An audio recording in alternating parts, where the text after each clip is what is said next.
So the cost of dental implants, we get a lot of questions about this. We get emails about it. What affects the cost? Well, I've actually got a sheet in front of me because I don't want to leave anything out. Okay. But there are several things that affect the cost. The first one is implant cost, and there's a wide range, so it depends. There are implants can range from from what we as the dentist pay from $350 up to $1,500 for the type of implant. So there's a lot of variables in just the implant cost itself. So when you see Google ads with these low prices, are they quoting just that little tiny titanium? A lot of times implant? They are, and that will be the cost. So we try very hard at our practice to be transparent, to make sure that patients understand the cost. Do you think it's misleading? I know you want to be positive, but is it a little bit misleading? I think it's fair to say it's misleading. I think because a lot of times, I feel like, well, if they're misleading about one thing, what else are they going to be misleading about? Absolutely. I think it can be a trend, so it's something to be very aware of. Okay. The next effect on the cost overall is the number of doctors involved. So a lot of practices, the situation would be you'll have to see multiple providers. You'll go see a surgeon, you'll go see a periodontist, you may see a different doctor that will make your teeth, even a third doctor to maintain them. So in our practice, we do all of it in our office. So that allows us to have a lot more control over what our costs are versus not knowing what a specialist cost might be for the same procedure. Next is the surgery needed. There's a lot of variability. Unfortunately, I've seen patients that have had a significant amount of bone grafting done in preparation for an implant, and 8 months, a year later, they don't even have a single implant in place. It's just been the bone grafting. So now with our digital workflows, we're able to do the planning ahead of time. So we need minimal grafting to be able to get implants in place that are going to be stable enough to support new teeth. Lab bill. So that the lab bill can be have a huge effect on the overall cost of implants. In our office, we've made some heavy investments to have our own 3D printer, to have our own mill. So we're able to create these. Does that mean that you actually print the teeth? Absolutely. We're printing them in the next room. So we have patients that will come in for that procedure, no teeth. They'll leave that day with upper and lower teeth that have been printed in the room next door.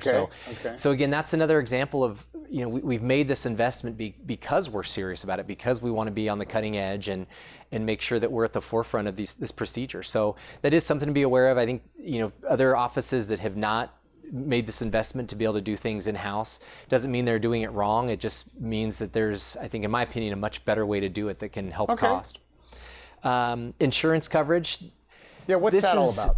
This is a tricky one. I think a lot of patients unfortunately have the mindset that insurance is going to cover this, and it may cover a small portion. Like what? Like $1,500? $1,500 to maybe $1,000 to $2,000 is really what an average dental insurance is going to cover. And the reality is that's just not an option, but there's financing. There's an option for patients to be able to finance these procedures. There are third-party companies that we work with at our office that their focus is to be able to provide financing for these procedures. What about Medicare, Medicaid? There may be an option in some instances, but it's less than likely. It's not something that we rely on. So, which is why we do work with a lot of financing to get patients into monthly payments that work for their situation. Materials is another potential bait and switch, you might say, where that an office may advertise that they're doing getting you a new set of teeth on implants, but what's that new set of teeth made of? That's a big question. And at our office, there's just no doubt, the research supports that the strongest material that are going to be the most lifelike for your teeth is a material called zirconia. So we get patients to a point where they have a full set of zirconia teeth that are supported by the implants. And unfortunately, a lot of offices will use even a plastic or a composite material that's just not as strong, and it will wear down over time. It will break down over time. So in our office, we really do use the best material, which is zirconia. Warranty and maintenance is another one.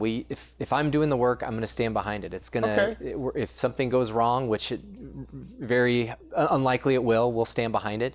And maintenance, we'll see patients typically every 6 months to make sure that things are healthy and being taken care of. Snap in, snap out teeth. So it's important to be aware of what what type of teeth are going on these implants.